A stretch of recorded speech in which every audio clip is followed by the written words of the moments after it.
बहुत ज़रूरी है जानना परमेश्वर का उद्देश्य क्या था आपको बनाने के लिए, क्यों परमेश्वर ने आपको बनाया। क्योंकि अगर आप इस बात को नहीं जानेंगे आप वैसा फंक्शन नहीं कर पाएंगे जैसे परमेश्वर चाहता है कि आप फंक्शन करें। उत्पत्ति 1:26 पढ़ेंगे, इसमें लिखा है, फिर परमेश्वर ने कहा हम मनुष्य को अपने स्वरूप के अनुसार अपनी समानता में बनाएं और वे समुद्र की मछलियों और आकाश के पक्षियों और घरेलू पशुओं और सारी पृथ्वी पर और सब रेंगने वाले जंतुओं पर जो पृथ्वी पर रेंगते हैं क्या करें? जोर से बोलिए, क्या करें? अधिकार करें। आमीन। जब परमेश्वर ने मनुष्य को बनाया सबसे पहले, तो अब परमेश्वर अपनी इंटेंशन को या अपने उद्देश्य को बोल रहा है कि मैं क्यों मनुष्य को बना रहा हूं। वो कह रहा है, और यहां पे जो परमेश्वर है वो प्लूरल है, यहां पे हम देखते हैं वो त्रिएक परमेश्वर, पिता, पुत्र और पवित्र आत्मा। यहां पर वो कह रहे हैं कि हम मनुष्य को, आओ हम, लेट अस, इंग्लिश बाइबल कहती है अस, यानी एक नहीं, अस, हम। यहां बाइबल में मैं नहीं लिखा, क्या लिखा है? हम। परमेश्वर कह रहा है हम, यानी पिता, पुत्र, पवित्र आत्मा कह रहे हैं कि हम मनुष्य को क्या करेंगे? अपने स्वरूप में और अपनी समानता में बनाएंगे। सो यू विल सी, आप देखेंगे कि ये पहली जगह है जहां पे परमेश्वर अपना उद्देश्य बता रहा है मानव जाति के लिए। और जब आप इसको समझेंगे तो आप जानेंगे कि क्यों परमेश्वर ने आपको रचा है और आपका उद्देश्य इस पृथ्वी में क्या है। आमीन। वो कह रहा है मैं उनको अपनी समानता में बनाऊंगा, अपने अनुसार, अपने स्वरूप में बनाऊंगा, और फिर वो क्या करेंगे? बोलिए, अधिकार रखेंगे। मगर ये अधिकार नॉर्मल अधिकार नहीं है। ये अधिकार इंग्लिश का वर्ड डोमिनियन है, जिसका मतलब है शासन अधिकार, या जिसको बोलते हैं प्रभुत्व। कि वो क्या करेंगे पृथ्वी पे? बोलिए, प्रभुता करेंगे, प्रभुता करेंगे। सो परमेश्वर का इंटेंशन मनुष्य को बनाने का ये था कि मनुष्य जो है वो प्रभुता करेगा। आमीन। सो इस बात को समझिए, परमेश्वर ने आपको जब बनाया, आपके डीएनए में उसने शासन अधिकार डाला है। मैंने आपको पहले ही बताया था, आप एक चम्मच से भी एक कील को कसने की कोशिश कर सकते हैं, मगर चम्मच उसके लिए नहीं बनी थी। आप किसके लिए बनाए गए? प्रभुता करने के लिए। बोलिए, प्रभुता करने के लिए। शैतान नहीं चाहता आप इस बात को जानें, क्योंकि सब रेंगने वालों के ऊपर भी प्रभु ने कहा तुम प्रभुता करोगे। और अदन की वाटिका में क्या आया था? रेंगने वाला आया था, मगर उन्होंने प्रभुता नहीं करी उसके ऊपर। इंग्लिश बाइबल कहती है everything that creepeth upon the face of the earth, जो रेंगने वाला है। आमीन। सो परमेश्वर ने जब हमको बनाया, मैंने आपको पहले भी बताया था कि परमेश्वर, जेनेसिस में लिखा है, आदि में उसने आकाश और पृथ्वी की रचना करी। आकाश या हेवेंस जो बाइबल में कहती है, वो बात करता है अनसीन रेल्म की, अनदेखी। परमेश्वर का जो राज्य है आप इन आंखों से नहीं देख सकते, मगर वो इस जो आप आंखों से देख रहे हैं उससे भी ज्यादा वो रियल है। आमीन। उससे ज्यादा वो रियल है। आप आंखों से उसको नहीं देख सकते, बट वो रियल है। और परमेश्वर ने पृथ्वी की रचना करी। और परमेश्वर ने जब मनुष्य को बनाया तो क्या किया? सबसे पहले जब उसने मनुष्य को बनाया, बाकी सब चीज़ों को जो उसने बनाया अपने मुंह के वचन के द्वारा बनाया, मगर जब उसने मनुष्य को बनाया तो उसने उसको कैसे बनाया? अपने हाथों से उसने मिट्टी ली और एक मिट्टी से उसने हमारे शरीर को बनाया और अपनी आत्मा को मनुष्य के अंदर डाल दिया, जिसको हम इंग्लिश का शब्द ह्यूमन है, जो दो शब्द से मिलकर आता है, ह्यूमस यानी मिट्टी, और मैन जो हिब्रू भाषा में इश जिसका मतलब है आत्मा। तो परमेश्वर ने ये किया कि परमेश्वर ने कहा कि जो मनुष्य मैं बना रहा हूं, जो मिट्टी के अंदर मैं अपनी आत्मा को डाल रहा हूं, उनको मैं अधिकार दे रहा हूं इस पृथ्वी के ऊपर। किसी आत्मा को अधिकार नहीं है पृथ्वी के ऊपर। आप समझ रहे हैं मेरी बात? किसी भी आत्मा को, और परमेश्वर भी स्वयं आत्मा है। सो जब परमेश्वर ने पृथ्वी मनुष्यों को दी तो वो उस चीज से बाहर आ गया। उसने कहा तुम अधिकार रखो, उसने नहीं कहा हम अधिकार रखेंगे, उसने कहा तुम अधिकार रखो। आज लोग बोलते हैं अजी परमेश्वर तो सब चीज़ जी उसकी मर्जी के बिना तो पत्ता भी नहीं हिलता, सब चीज़ तो परमेश्वर कंट्रोल कर रहा है। मैं आपसे एक सवाल करता हूँ, क्या परमेश्वर आपको कंट्रोल कर रहा है? आप कंट्रोल हुए आज तक परमेश्वर से? और अगर हम परमेश्वर के कंट्रोल में नहीं है तो कैसे हम कह रहे हैं बाकी सब कुछ वो कंट्रोल कर रहा है? जैसे वो आपको कंट्रोल नहीं कर रहा वैसे वो किसी को भी कंट्रोल नहीं कर रहा। अगर परमेश्वर कंट्रोल करना चाहता तो मनुष्य को शासन अधिकार देता ही नहीं।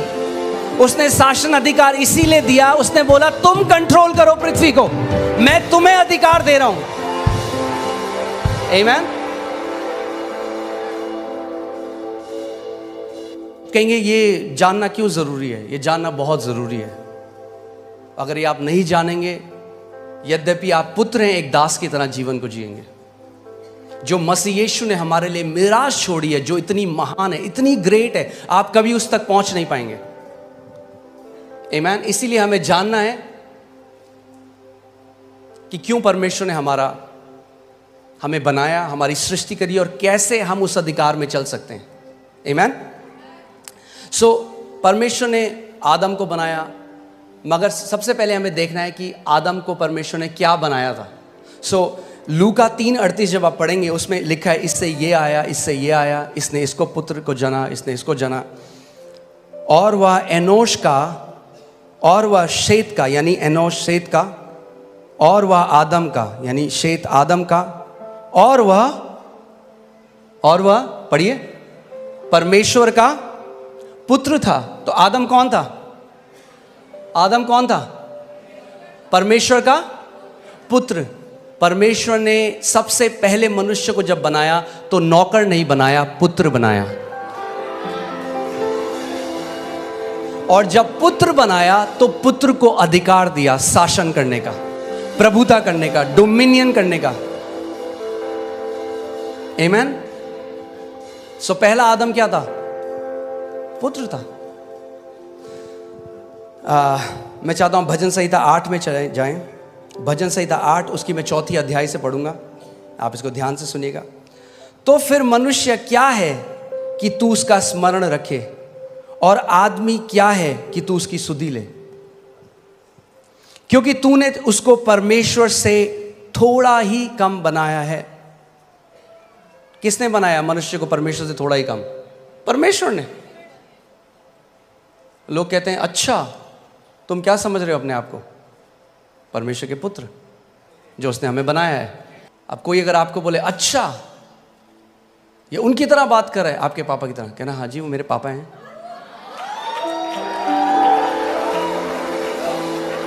आमीन। मैं इसको दोबारा पढ़ता हूं, ध्यान से सुनिए। तो फिर मनुष्य क्या है कि तू उसका स्मरण रखे, और आदमी क्या है कि तू उसकी सुधि ले, क्योंकि तूने उसको परमेश्वर से थोड़ा ही कम बनाया है। थोड़ा ही कम बनाया है। आमीन। हालेलुया। और महिमा और प्रताप का मुकुट उसके सिर पर रखा है। क्या किया परमेश्वर ने? महिमा और प्रताप का मुकुट मनुष्य के सर पे रखा है। ये था जो परमेश्वर ने हमें बनाया था। मगर देखिए हम कहां से कहां गिर गए। आमीन। कई लोग कहते हैं हम बंदर से आए हैं। अब उनका मुझे नहीं पता, हम तो परमेश्वर से आए हैं। हम जू से नहीं, हम स्वर्ग से आए हैं। आमीन। हालेलुया।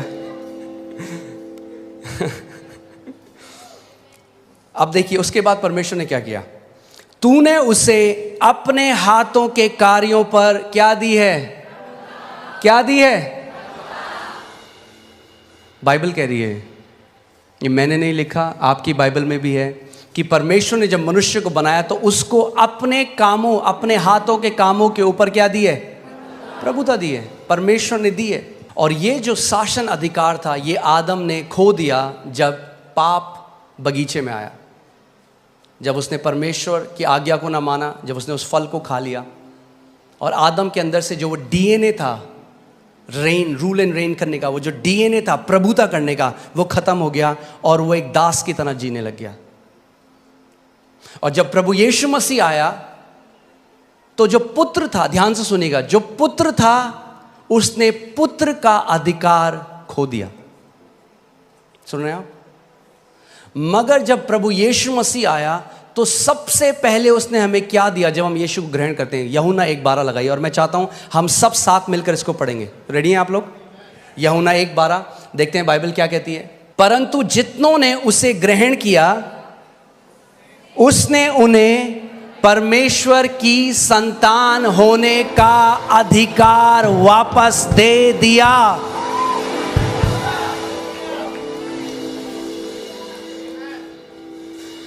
क्या दिया उसने आपको? अगर आपने यीशु को ग्रहण किया तो उसने आपको क्या किया? पुत्र का अधिकार दिया, यानी पुत्रों के लिए अधिकार है यीशु मसीह के नाम में।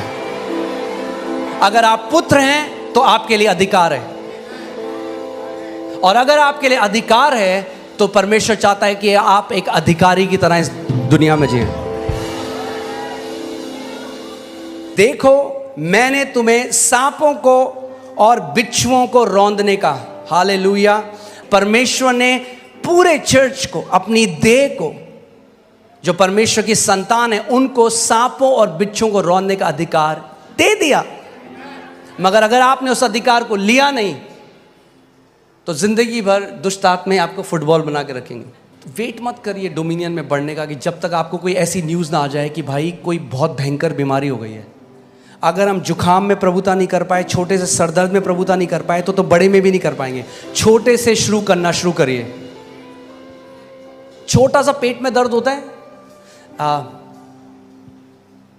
जब भी कोई बीमारी आती है ना, उससे पहले बोलते हैं प्रिलिमिनरी, क्या बोलते हैं, ऐसे कुछ बोलते हैं, सिम्टम या लक्षण आते हैं। पहले आपको पता लग जाता है बुखार आने वाला है, आपके मुझे थोड़ा हरारत हो रही है। वो हरारत है टाइम अधिकार लेने का। वेट मत करो जब 104 हो जाए बुखार होता, बोलो ओ प्रभु तेरे कोड़े खाने से।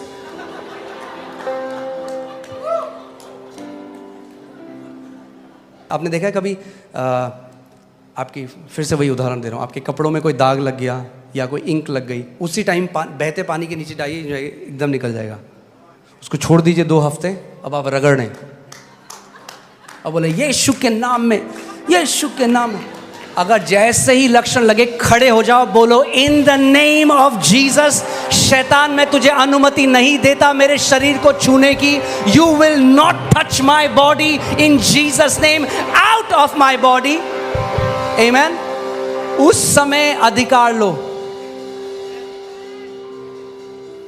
अरे पास्टर ज्यादा कुछ, थोड़ा सा थायराइड है, हाँ ठीक है रख लो, फिर थोड़ा सा खाते रहो दवाइयाँ पूरे साथ। मैं आपको कंडेम नहीं कर रहा हूँ, प्लीज़ मेरा हार्ट समझिए। क्यों रखो थोड़ा सा भाई? मैं बोलूँ मैंने आपके लिए बहुत बढ़िया केक बनाया, थोड़ा सा जहर डाला इसमें, थोड़ा सा खा लो। खाओगे आप? वो बोलो थोड़ा सा नहीं चलता। मेरी देह पवित्र आत्मा का मंदिर है और कोई बीमारी इसमें उसको महिमा नहीं देती। आप जानते हैं आदन के बगीचे में एक सांप आया था ईव के पास, आज भी आता है आपके पास, मगर अब प्रभु यीशु मसीह ने आपको सांपों को और बिच्छुओं को रौंदने का अधिकार दिया है।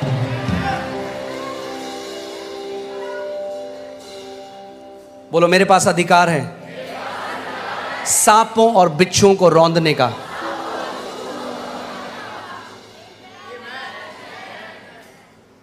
आगे बढ़ते हैं। और शत्रु की सारी सामर्थ पर अधिकार दिया है। शत्रु की सारी सामर्थ पर अधिकार दिया है। फिर से बोलता हूं, शत्रु की सारी सामर्थ पर अधिकार दिया है। शत्रु की सारी सामर्थ पर अधिकार दिया है। शत्रु की सारी सामर्थ पर अधिकार दिया है। दूंगा नहीं, दिया है।